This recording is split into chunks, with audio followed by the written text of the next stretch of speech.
cet endroit qu'on affectionne particulièrement chez Pocket pour la remise du Grand Prix des lecteurs de Pocket. Ça fait 4 ans que ce prix existe et il récompense chaque année un livre de fiction française, un roman français, un livre de fiction étrangère et un récit. Ce prix, les livres sont choisis par un jury d'environ 250 lecteurs qui sont sélectionnés, qui s'inscrivent, qui sont des lecteurs passionnés et qui votent donc avec leur cœur pour chaque année décerner ce grand prix des lecteurs de Pocket. Je vais passer la parole, mais juste avant de passer la parole, je voudrais remercier chaleureusement Emma Gontron qui a organisé cette soirée, comme chaque fois, avec talent. C'est vraiment extrêmement sympathique. La gagnante de l'année pour le Grand Prix des lecteurs Pocket en littérature française nous raconte un conte de fées. Une histoire incroyable mais vraie, magnifique, qui a emporté les suffrages de façon folle, qui a déclenché les passions de lecteurs, et c'est avec un grand bonheur que je vous remets, Valérie, ce magnifique trophée du Grand Prix des lecteurs Pocket pour la cuisinière des Kennedy. De remettre ce prix à une autrice américaine, de faire Joël Suspense, on va voir si vous savez duquel je parle. Je vous propose une immersion dans l'Amérique du 19e siècle avec une héroïne très forte, plongée et surtout perdue entre deux cultures. Et pour la remise, elle n'a pas pu venir auprès de nous ce soir. On appelle son éditrice de chez Charleston, Lisa Lab. Et donc c'est Kathleen Grissom qui est la grande lauréate de la sélection littérature étrangère. On a tous adoré, mais il y en a un qui a été particulièrement aimé. Et donc j'ai la joie immense de remettre ce prix à Juliette Cuisinière-Rénal, qui a écrit un livre absolument somptueux qui redonne leur place aux morts, un texte plein d'humanité, de justesse, de beauté, que vous avez su voir. Voilà, Juliette. J'espère que vous allez bien. Nous sommes le vendredi 11 juillet et j'ouvre un nouveau chapitre et donc un nouveau vlog. Clap d'ouverture, j'ouvre un nouveau vlog. Alors il y a quelques soirs de ça, je suis allée à la remise du prix, du Grand Prix des lecteurs Pocket. C'est un prix qui récompense des auteurs dans 3 catégories. Donc on a la catégorie roman français, la catégorie roman étranger et la catégorie essai. C'est un prix qui est décerné par un jury de, je crois, il y a plus de 200 lecteurs et donc c'était lundi soir a eu lieu la remise des prix. Donc on a su qui étaient les lauréats pour chaque catégorie. Et alors du coup, je vais vous montrer qui sont les lauréats du Grand Prix des lecteurs Pocket. Alors, dans la catégorie roman français, c'est celui-ci, c'est le roman de Valérie Patureau qui s'appelle La cuisinière des Kennedy, qui était sorti chez Les Escales et que moi j'avais lu en grand format aux Escales, qui est un roman très très intéressant sur la vie de, comment elle s'appelle, André, voilà.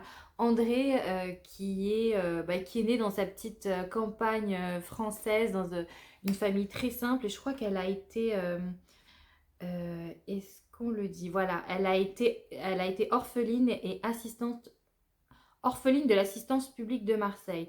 Voilà, donc elle était orpheline et elle est passée de famille d'accueil en famille d'accueil. Et elle s'est passionnée depuis toute petite pour la cuisine et elle s'est mise à travailler pour des familles et elle a gagné au fur et à mesure en prestige jusqu'à partir aux États-Unis et devenir la cuisinière des Kennedy.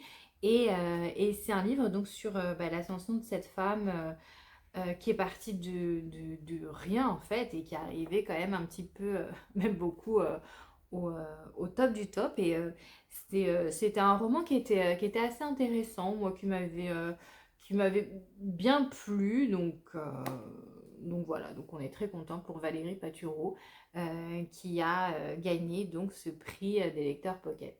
Ensuite, dans la catégorie roman étranger, la gagnante, parce qu'on n'a que des femmes, hein, la gagnante est Kathleen Grissom. Pour le roman C'était notre terre, il est sorti en grand format chez Charleston. D'ailleurs, elle n'était pas là, Kathleen Grissom, je crois qu'elle est aux États-Unis. Et donc, c'est l'éditrice de chez Charleston qui est venue chercher le prix à sa place. Alors là, on est aux États-Unis en 1871 et je crois que ça parle des Indiens. Ouais, c'est ça. Les cow-boys, les Indiens. Montana 1871, elle était la première, la fille du chef. Elle aurait pu rester sa vie durant chez les Crows, épouser un chasseur de bisons et vieillir parmi les siens. Le destin en a voulu autrement. En suivant par amour ce marchand de fourrure à la frontière canadienne, celle qu'on appelle désormais Crow Mary découvre les rudesses de Fort Farwell. Froid glacial, trappeur ivre de whisky. Peu à peu, elle se fait à sa nouvelle condition, jusqu'à ce que la violence la rattrape et avec elle le devoir de choisir son camp. Ouais, c'est une histoire, c'était notre terre, oui, avec un petit bison là, une tente. Oui, effectivement, on est aux États-Unis et c'est une histoire d'Indiens et de possession de terre, je pense. La catégorie, alors, essai ou non-fiction, a gagné donc l'embaumeuse de Juliette Cuisinet-Rénal. L'embaumeuse, donc ça va parler de décès. Quand on lui demande son métier, souvent elle répond qu'elle est esthéticienne. Et c'est vrai qu'en un sens, elle est un peu. Masser, inciser, ponctionner, mécher, nettoyer, suturer, coiffer, habiller, maquiller. Voici les gestes qu'elle répète chaque jour comme thanatopractice. Ce métier méconnu qui consiste à prendre soin des morts autant que des familles, Juliette Cuisinier-Rénal nous en dit le quotidien, les rituels, tous les secrets. Avec humour et délicatesse, elle se rappelle chacun de ses patients, ceux dont elle sublime la vie et prépare le deuil, ces cadavres dont elle fait des défunts, juste avant que ne s'ouvre, toujours recommencer, un nouveau cycle. J'ai rencontré l'autrice qui m'a fait une petite dédicace d'ailleurs, qui est très très sympa. Il est assez court celui-là, et alors c'est assez original, hein. Je connaissais pas ce métier. Thanatopractice, donc c'est prendre soin des morts. Ouais, l'embaumeuse. Ok. Donc voilà la troisième lauréate du Grand Prix des lecteurs Pocket. Au niveau de mes lectures, je vous avais laissé sur Hollywoodland de Zoé Brisby. Donc c'est un livre que j'ai terminé et c'était un vrai coup de cœur. Moi j'ai adoré. D'ailleurs j'ai même adoré tout le triptyque de Zoé Brisby sur les États-Unis. Donc Hollywoodland parle du destin d'une actrice qui a réellement existé, qui s'appelle Peg Entwistle, et qui est morte tragiquement parce qu'elle s'est jetée du haut du H du panneau Hollywood, alors qu'elle avait un destin qui était assez prometteur en tant qu'actrice. Et en fait, bon, on va s'intéresser à sa vie, mais surtout à ce qui l'a conduit, enfin ce qui l'a amené à commettre ce geste très symbolique de se donner la mort sur ce symbole qui est Hollywood, alors qu'elle était actrice. Et en fait, Zoé Brisby, elle va s'intéresser même de manière plus générale à l'univers dans lequel elle évoluait, qui est donc l'industrie cinématographique aux États-Unis dans les années 30. Et elle va nous montrer un petit peu toutes les ficelles, comment tout cela fonctionne derrière le rideau ou derrière l'écran. Derrière l'écran de cinéma, j'ai envie de dire, le rôle que les hommes et les femmes jouent un peu là-dedans, la puissance, un petit peu la puissance et la domination masculine dans cette industrie cinématographique, comment est-ce qu'on considérait les femmes à l'époque et quel rôle elles pouvaient jouer et comment elles pouvaient s'en sortir et et c'est tout ça assemblé qui fait que voilà, on arrive un petit peu plus à comprendre cette femme. Je ne sais pas s'il y a une photo. Non, il n'y a pas une photo de Peg, mais elle a vraiment, elle a vraiment existé. Peg, c'était une femme qui m'a énormément touchée. Alors, bien évidemment, il y a beaucoup de fiction, hein. C'est une biographie, enfin, c'est pas vraiment une biographie, c'est plus un roman qu'une biographie. Je pense que Zoé Brisby a imaginé pas mal de choses pour essayer de la comprendre. Mais en tout cas, elle en a fait un personnage qui est extrêmement touchant, extrêmement sensible, une femme très volontaire, travailleuse, très douée aussi pour ce qu'elle faisait. Et je pense qu'elle aurait eu encore des choses à dire. Et vraiment, elle a eu un destin assez tragique. Mais le roman de Zoé Brisby est vraiment génial. En tout cas, je ne sais pas sur quel projet là elle travaille pour son nouveau roman, moi je suis assez fan, hein, depuis ce triptyque là alors le premier c'était Les Mauvaises Épouses, ensuite on a eu comment ça s'appelle, La Double Vie de Dina Miller, et celui-là Hollywoodland. Moi c'est trois pépites que je ne peux que vous recommander. Alors, au niveau de mes lectures en cours, j'ai entamé ce roman, ça s'appelle Duel de Franck Leduc, et je l'ai entamé parce que j'ai eu la chance d'être retenue pour être jury du prix des nouvelles voix du polar, et donc il fait partie de la sélection dans la catégorie français, polar français. Je vais peut-être vous montrer toute la sélection d'ailleurs. Alors, le prix des nouvelles voix du polar, c'est un prix qui récompense donc un auteur de polar. Je crois qu'il y a une première sélection qui est faite par des libraires, et ensuite il en reste 2 par catégorie, et c'est donc les lecteurs que nous sommes qui éliront les lauréats. Alors, vous faites partie du jury, ok. Donc il y a 4 titres, voilà, sélectionnés par nos libraires. On a des finalistes français, donc une catégorie français et une catégorie étranger. Alors, dans la catégorie français, on a Duel, en duel avec La Nuit des Fous de Anouk Schutterberg, que j'avais déjà lu et que j'avais adoré. Donc, pour l'instant, j'ai commencé celui-là, je vais vous en parler tout de suite. Et dans la catégorie roman étranger, on a ces deux-là. Donc on a Ivar Léon Manger, je ne sais pas comment ça se prononce, Les Enfants du Lac, je vous en reparlerai au moment où je le lirai. Et on a Gillian McAllister, Après minuit. Celui-là est plutôt épais et l'autre l'est un peu moins. Voilà. Donc ça, c'est les deux de la catégorie étranger. En ce qui concerne donc Duel de Franck Leduc, alors je vais vous lire la 4e de couve. Cette disparition tient du prodige, de l'impossibilité pure et simple. Comment 2 quarts scolaires, 66 enfants en partance pour leur classe de neige, ont-ils pu se volatiliser de la sorte? Les parents, la presse, la France entière demandent à savoir. Le ravisseur n'en dit rien, évidemment. Mais sa première requête étonne. Il ne parlera, dit-il, qu'à Talia Sorel, toute nouvelle recrue du raid. Commence alors, entre ce manipulateur hors pair et la jeune négociatrice, un bras de fer sous haute tension. Un duel où chaque mot, chaque souffle peut faire basculer le sort de ses enfants. Il fait 400 et quelques pages, 402 je crois. Il fait 402 pages et pour l'instant j'en suis à la page 140. Et vraiment j'aime beaucoup.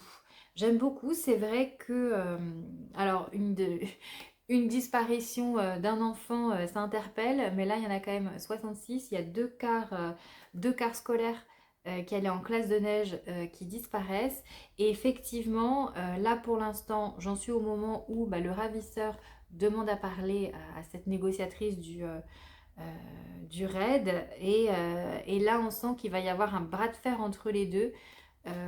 pour essayer de sauver ses enfants.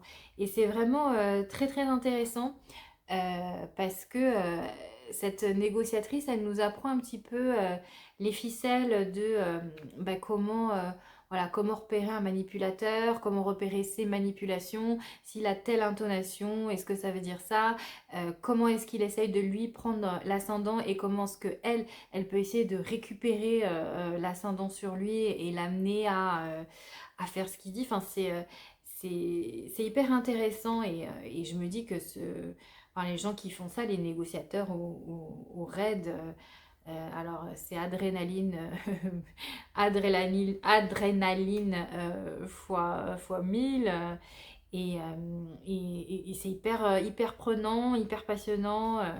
On a envie d'en savoir plus. Bon là pour l'instant j'en suis qu'au début. Donc ça commence doucement à se mettre en place. Mais voilà, pour l'instant j'aime beaucoup et j'espère le terminer ce week-end. Ce week-end c'est un week-end prolongé. Le lundi est férié et vraiment ça va faire beaucoup de bien parce que je suis très fatiguée.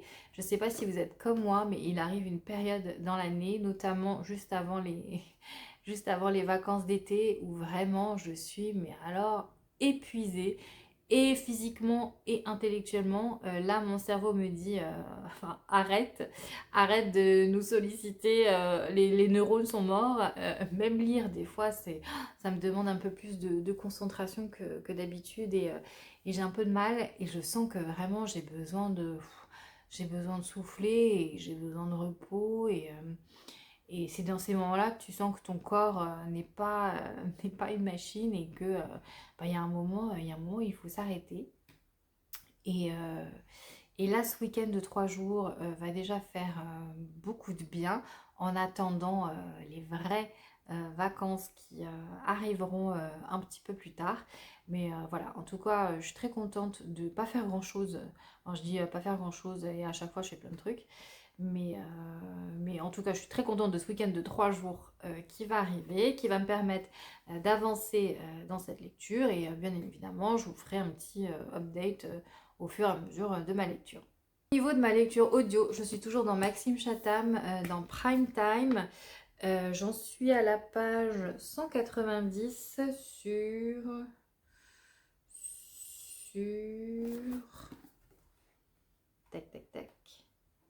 sur 552. Donc j'en ai peut-être écouté à peu près un tiers. Alors, je dois avouer que mon cerveau fatigué, des fois, confond un peu les deux lectures parce que dans Duel aussi, il est question d'enlèvement, de séquestration, de négociation avec un manipulateur. Et là aussi, il y a les équipes du raid qui négocient avec le gars qui prend en otage le présentateur télé. Du coup, des fois, mon cerveau il me dit attends, mais dans quelle histoire je suis? Est-ce que c'est l'une? Est-ce que c'est l'autre? Je ne sais plus très bien, mais bon, le demi-neurone qui me reste arrive quand même à différencier les deux, même si des fois je confonds un peu. Du coup, je pense qu'on va me voir lire pas mal de polars ce mois-ci, parce que j'ai les 4 livres dans le cadre du prix des Nouvelles Voix du polar. J'ai celui-ci qui est quand même un gros bébé qui va me faire, je pense, tout le mois de juillet en audio. Parce que j'écoute en fait l'audio en général le soir avant de dormir. Moi, ça me fait dormir, hein. C'est comme si j'écoutais une histoire avant de me coucher, donc j'en écoute peut-être une demi-heure et après, hop là, après je sombre. Donc voilà, pas mal de polars en perspective, mais c'est cool, hein, je suis contente. Le polar, c'est un genre qui me plaît de plus en plus et auquel je m'ouvre de plus en plus. Et voilà. Et alors, pour l'instant, celui-ci, il est pas mal. Alors, l'intrigue est hyper prenante, haletante. L'air est irrespirable. Et là aussi, il y a ce jeu de pouvoir entre ce négociateur et le preneur d'otages. Et on essaye enfin entre la personne qui négocie et le preneur d'otage, on essaye de prendre l'ascendant l'un sur l'autre et essayer d'avoir toujours un coup d'avance, de décrypter chacun des mouvements, des paroles, des respirations. C'est hyper passionnant, hyper prenant. Là, j'avoue que bon, c'est un petit peu long. Parce qu'en plus, j'ai pas fini, j'en suis qu'au tiers. Donc l'intrigue est hyper prenante, mais là je trouve ça un petit peu long. J'aimerais bien que ça avance un petit peu plus, mais pour l'instant, voilà, c'est pas mal. J'aime beaucoup et ça reste quand même assez prenant. Je voulais vous montrer des réceptions que j'ai reçues aujourd'hui, mais alors j'ai reçu deux machins comme ça. Je pense que le mieux ce serait que je les découpe de mon côté. Pour vous faire l'unboxing, je sais pas si ça s'ouvre facilement ce machin. Ah, peut-être. Ah si, peut-être c'est arrivé. Voilà. Alors, ça me vient des éditions Hauteville et c'est le dernier Jojo Moyes, Nos vies sous le même ciel. Nos vies sous le même ciel. Plutôt épais. Ah, ça a l'air trop bien. Je suis trop contente. Elle est jolie, hein, cette couverture. Est-ce que j'ai quelque chose avec... J'ai pas de communiqué de presse. Ok. Alors... Voilà ce qu'elle avait besoin d'écrire, sa catharsis. Les mots ont toujours été son outil de prédilection pour appréhender le monde. Elle s'aperçoit aujourd'hui qu'ils l'aideront à passer cette période difficile. Que Lila Kennedy découvre que son mari mène une double vie avec une autre femme, alors qu'elle vient tout juste de publier un livre sur les secrets d'un mariage réussi, elle pense déjà avoir touché le fond. Maman de 42 ans, elle est épuisée par sa rupture, par ses deux filles ingérables, par les travaux sans fin dans la vieille maison qui s'écroule et par un beau-père obsédé par des plats de lentilles qui emménagent l'air de rien. Sa carrière est en chute libre et sa vie amoureuse pour le moins compliquée.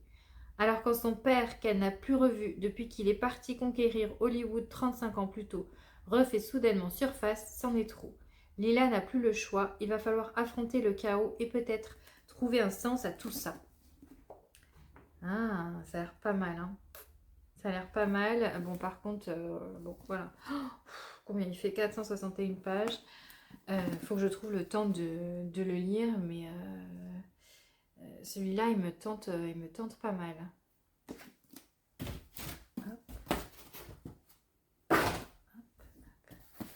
Et alors, un deuxième colis. Je vais essayer de faire ça bien. Comment est-ce que je peux faire? Tout à l'heure, j'avais réussi. Ah, voilà. Ça y est, j'y suis. Bon. C'est quand même des grosses boîtes pour un livre. Hein. Hop. Voilà. Alors. Ah. Regardez comme c'est beau. Vous avez vu cette couverture brillante, magnifique. Il s'agit donc d'un thé à Téhéran de Marjane Kamali. Marjane Kamali, c'est elle qui a écrit la librairie de Téhéran. Et en tout cas, ça me disait beaucoup moins épais que l'autre. Alors, je vous lis la quatrième. À ses pieds, un tapis cuivré couvrait le sol, parsemé des pétales de rose rouge et de quelques feuilles aux teints flamboyantes. Elle repensa aux mosaïques étincelantes sur les immeubles au sud de Téhéran, aux bleus turquoises dans les bassins de carpe koi partout dans la ville, aux tapis colorés savamment tissés dans les maisons et les boutiques, aux piles de safran, de curcuma et de sumac au souk, tout comme aux motifs kaléidoscopiques des parterres dans les parcs. Depuis que sa famille, originaire de Téhéran, s'est installée à New York, Mina s'est parfaitement accoutumée à ce nouveau pays et rêve de peindre sa vie en 1000 couleurs. Mais sa mère, Daria, nourrie de tout autre rêve pour sa fille, lui trouver le parfait mari irano-américain. Au carrefour de deux cultures, mère et fille ont bien souvent trop de mal à se comprendre. Elles décident alors de s'embarquer pour un voyage en Iran, espérant ainsi renouer avec leurs origines et se rapprocher. Cependant, quand Mina s'éprend d'un jeune homme que sa mère n'a pas choisi, il faudra sans doute plus que du thé noir et des petits pains chauds pour préserver ce que mère et fille s'efforcent de reconstruire. Et ça me tente beaucoup, beaucoup, beaucoup. Cette relation mère-fille, ça a l'air vraiment pas mal. Ah ouais, et cette couverture est magnifique. Vraiment, j'adore. Bon, en tout cas, un grand merci aux éditions Hauteville pour ces deux envois. Du coup, c'est tout pour moi aujourd'hui. Je vais vous laisser maintenant et je vous reprendrai plus tard. Hello, hello, nous sommes le mardi 15 juillet. On est le soir un petit peu tard et je vous prends pour faire un petit point sur mes lectures. La journée d'aujourd'hui était dure parce qu'elle est arrivée après ce week-end prolongé de 3 jours. Donc je peux vous dire que c'était très très dur de reprendre ce matin, de se relever, de faire un effort intellectuel. Je crois que je le disais dans les vidéos précédentes, mais là en ce moment je me sens un peu... en bout de course. J'ai toujours cette fatigue-là en fin d'année scolaire, vers le mois de juillet, un peu avant les congés d'été. Moi, ça va arriver bientôt, dans 2 semaines. Mais juste avant, je sens que j'ai pas de pêche. Quand je fais du sport, je sens que j'ai pas d'énergie. Intellectuellement, c'est compliqué aussi de se concentrer. Mon cerveau, il me dit lâche l'affaire, laisse tomber, laisse-nous tranquille, on n'a plus rien à te donner. Mon corps, il me dit écoute, on te porte déjà d'un point A à un point B, donc sois contente comme ça, ne demande pas plus. Donc là, vraiment, je sens que ouais, je suis vraiment au bout de course. Mes dernières vacances, c'était au mois de mars, je crois, mars ou avril, donc c'était il y a 3-4 mois. Du coup, ça fait un petit moment. Et là, pendant ce week-end, j'ai fait pas mal de siestes. J'ai beaucoup dormi. Alors, curieusement, je n'arrive pas à faire de grasses matinées. Tous les jours, je peine à m'extirper de mon lit à une certaine heure. Et je me lève, et je me lève à cette même heure le week-end. Alors, bon, je me lève normalement la semaine à 7h30. Et j'ai du mal, hein. Pourtant c'est pas non plus une heure très très tôt, mais 7h30 j'ai du mal. Et le week-end, je sais pas pourquoi, et ben bim, je me lève à 7h30, mais alors sans aucune difficulté. Et là j'ai l'impression que mon corps il se fiche un petit peu de moi en me narguant et en me faisant me lever à 7h30 le week-end. Donc je me force quand même à rester un petit peu au lit, histoire de profiter un peu de cette pseudo-grasse mat. Mais du coup, c'est pas tout à fait pareil. Et là aujourd'hui, en plus, alors moi je prends le RER pour vous raconter ma vie, hein. Je prends le RERC pour aller bosser et il n'y en a pas pendant les vacances parce qu'ils font des travaux. Du coup, je suis obligée de faire un petit détour. Bon, bref, c'est franchement, c'est pas grand chose, hein. C'est des petits problèmes de rien, mais là, je sens vraiment que j'ai besoin de faire une pause avec le boulot, avec mon rythme. J'ai besoin de m'arrêter un peu, de me reposer, de reposer mon cerveau, de reposer mon corps. Je pense qu'aussi d'un point de vue de la créativité, j'ai besoin de m'arrêter. J'ai besoin de m'arrêter, j'ai besoin de faire un break. euh, Parce que c'est après justement ce break que je trouve qu'on est au maximum de sa créativité. C'est-à-dire qu'il y a un moment où on a un pic descendant. Et là, je suis vraiment dans le pic descendant et je sens que vraiment je suis fatiguée et j'ai du mal et j'y arrive pas et j'ai du mal à suivre. Et puis après, on a cette espèce de moment de pause là, comme ça. Et ensuite, il faut remonter, il faut reproduire l'effort. Alors au début, c'est dur. Mais une fois qu'on a enclenché la mécanique, je trouve qu'il y a de belles énergies parce que justement on a pris le temps de se reposer et là après on monte et on arrive à un pic d'énergie, de créativité que j'aime beaucoup, mais pour ça il faut en passer par le repos et par ne rien faire. Ce qui est assez difficile pour moi, qui ai tout le temps besoin de faire 40 000 trucs à la fois, qui est tout le temps 40 000 idées, 40 000 projets et 40 000 pensées en même temps. Mais voilà, je suis obligée de m'arrêter un petit peu et voilà. Et ben, en fait, je me dis que c'est pour mieux repartir. Et puis là vraiment, je le sens, c'est assez lourd, quoi. Ce week-end, j'ai fait une exposition qui s'appelle Banlieue chérie. Alors, au moment où cette vidéo sera parue sur YouTube, j'aurais déjà fait un petit réel sur Instagram. C'est une expo qui est au musée de l'histoire et de l'immigration dans le 12e, Porte Dorée. Et c'était vraiment bien. C'est une expo sur l'histoire des banlieues qui se fait à travers l'œil d'artistes parce qu'on a des peintures, beaucoup de photographies, quelques sculptures, des films, des petites vidéos, etc. Et en fait, on nous raconte un petit peu l'histoire des banlieues. Alors, il n'y a pas que la banlieue parisienne, hein, il y a la banlieue française de manière générale. Euh, donc, l'histoire de ces banlieues. Il y a aussi, on met en valeur vraiment toute la diversité de paysages, l'architecture, avec les photos des diverses banlieues.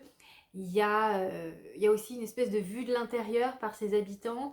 Il y a des gens qui adorent la banlieue, qui s'y sentent comme chez eux, comme en famille. Et puis il y en a d'autres qui détestent ça, qui voient que les côtés négatifs. Par exemple, quand tu habites dans une barre d'immeubles HLM, ça pue le pipi dans ta cage d'escalier, qu'il n'y a pas d'eau chaude et que l'ascenseur marche pas. Effectivement, on a du mal à affectionner la banlieue et on aimerait bien aller vivre ailleurs, ce que je comprends tout à fait. Il y a aussi ces aspects de revendication aussi qui sont mis en valeur avec toutes les luttes qu'il y a dans les banlieues, notamment dernièrement tout ce qui est relatif à l'affaire Adama et toutes les luttes qu'il y a eu autour de ce fait divers. Et il y a une troisième partie qui je trouvais pas assez développée à mon goût, c'est le fait que la banlieue, c'est quand même un vivier d'artistes et de talents. Faut pas l'oublier, il y a beaucoup de talents qui proviennent de banlieue. Et, euh, et c'est important de le souligner et de le mettre en valeur. Il y a des talents dans la musique, dans l'art, la peinture, le graphe, la danse, l'écriture, enfin vraiment plein de choses. Et je trouve ça vraiment bien de les mettre en lumière et de pas les oublier parce que ils méritent d'être dans la lumière comme tous les autres artistes. Et puis ce week-end, j'ai aussi vu 2 films. Le premier, c'est The Substance avec Demi Moore. Je sais pas si vous voyez de quoi je parle. Il est sorti il y a pas longtemps, peut-être l'année dernière, en 2024, je sais plus. Et c'est assez bizarre. C'est l'histoire d'une actrice qui fait une émission de gym. En tout cas, c'est un programme de fitness, voilà. Programme de fitness, donc elle fait des exercices, elle est en juste au corps, elle a une équipe derrière, et puis elle chante, elle saute, et voilà, ça fait comme un programme de fitness qu'on regarde à la télé. Et c'est une présentatrice et actrice, ex-actrice un peu sur le déclin parce qu'elle est âgée et qu'elle a passé un certain âge. Du coup, la prod veut la remplacer par une petite jeunette et elle va trouver par hasard une espèce de solution miracle pour, comment dire, se dédoubler en quelque sorte, avoir un clone d'elle-même qui soit plus jeune, plus frais et qui soit vraiment la meilleure version d'elle-même. Et elles sont 2 personnes différentes, mais elles ne forment qu'un. Et elles alternent, un coup c'est l'une, un coup c'est l'autre. Et, euh, et en fait, l'histoire, il y a vraiment un fond de vérité. Hein, et c'est vrai que les actrices à Hollywood en parlent beaucoup, de l'agisme, de cette espèce de discrimination autour de l'âge qu'il y a sur les actrices, parce que quand elles passent un certain âge, bah, elles sont plus aussi fraîches, sexy, machin, et les producteurs en veulent moins, et elles tournent moins. Et c'est un fait, hein, c'est avéré et constaté. Donc ça, c'est vraiment le sujet de ce film. Mais alors, sur la forme, c'est compliqué, hein.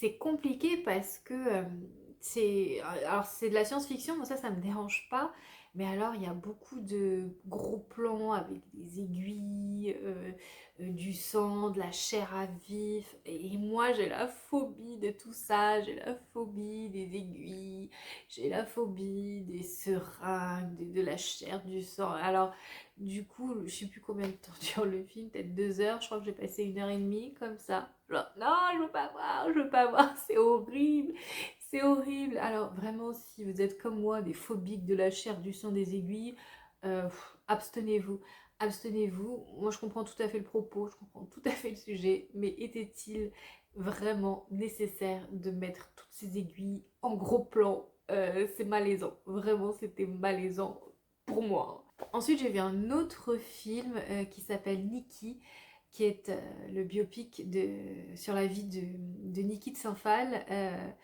Niki de Saint-Phal qui est interprétée par Charlotte Lebon. Alors, rien à voir, hein.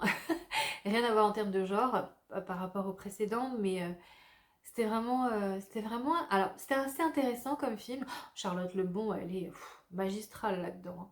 Moi, vraiment, je tiens à saluer sa performance d'actrice. Elle était extraordinaire. Enfin, son jeu était vraiment superbe.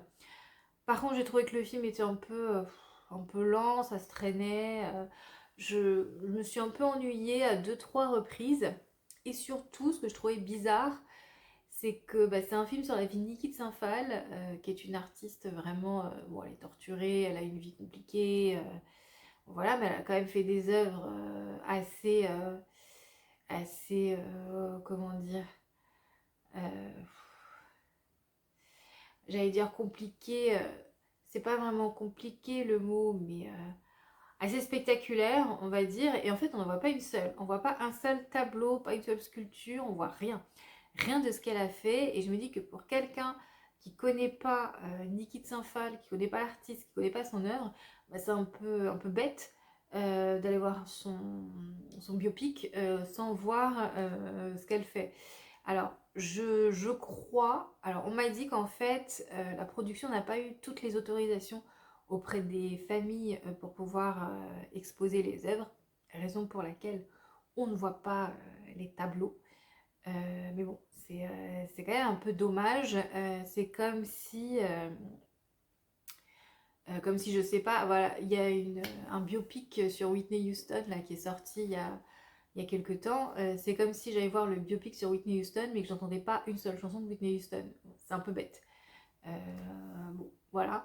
Sinon, après, le film n'était pas mauvais, mais voilà, moi j'ai juste ces deux points un petit peu qui sont négatifs à mes yeux. Voilà, donc ça c'était une partie de mon week-end que je peux vous raconter. Donc là, aujourd'hui, j'ai poursuivi ma lecture, toujours dans le cadre du prix des Nouvelles Voix, du polar. J'ai continué ma lecture des Enfants du Lac. Alors, pour être franche, quand j'ai vu le roman au début, quand j'ai lu la 4e de couverture, ça m'a pas vraiment attiré, ça m'a pas vraiment appelé. Je me suis dit, oula, c'est que cette histoire, ça a l'air bizarre, je suis pas sûre, je sais pas si ça va me plaire. Bon, j'y vais, mais j'ai pas très envie. J'y vais, mais je pense que je vais pas aimer. Je pense que c'est pas mon genre, voilà. Et bon, je lis le début. En fait, donc on est sur une île, ouais c'est ça, c'est une île au large de la Norvège. Sur cette île vit une famille, donc il y a le père, la mère, la fille qui a 16 ans et le garçon qui a 12 ans, son frère. Et en fait, c'est une île où ils vivent cachés parce que ils vivent reclus hein, du reste du monde, ils n'approchent personne, ils n'ont aucune communication vers l'extérieur parce que donc les parents disent aux enfants qu'à l'extérieur, il y a un gros danger pour toute la famille et que si jamais l'extérieur apprend qu'ils sont là, et ben ils risquent, enfin toute la famille risque d'être tuée parce que alors le père dit à ses enfants qu'il a été témoin dans le cadre d'un procès pour la mafia. Et donc il est recherché, il faut absolument qu'il se cache, et si on le trouve, la mafia va le retrouver et tout le monde va être tué. Et donc tout le monde vit terré sur cette île, sans aucun contact vers l'extérieur, et vit un peu en autarcie. Alors au début je me dis, bon c'est quand même bizarre, comment ils font pour vivre loin du monde, sur une île où il n'y a rien, déjà rien que pour manger, faire des courses, bon c'est des trucs basiques, mais comment ils font, ils n'ont pas d'argent, enfin je sais pas. Bon. Le début partait très mal, et après il y a un retournement de situation qui arrive, je peux pas vous dire quoi, mais il y a un truc qui se passe, et alors là, tout le scénario de début est remis en cause, est remis en question, et alors là on sait plus qui fait quoi, où est qui, enfin je peux pas le dire sans tout divulgacher, mais du coup ce petit twist, ce petit retournement de situation fait que ben ça m'a surpris, ça m'a surpris dis donc. et, et maintenant sincèrement je n'arrive pas à le lâcher. Là j'en suis page 207 et il en fait 294. Ok, donc il me reste à peu près 90 pages.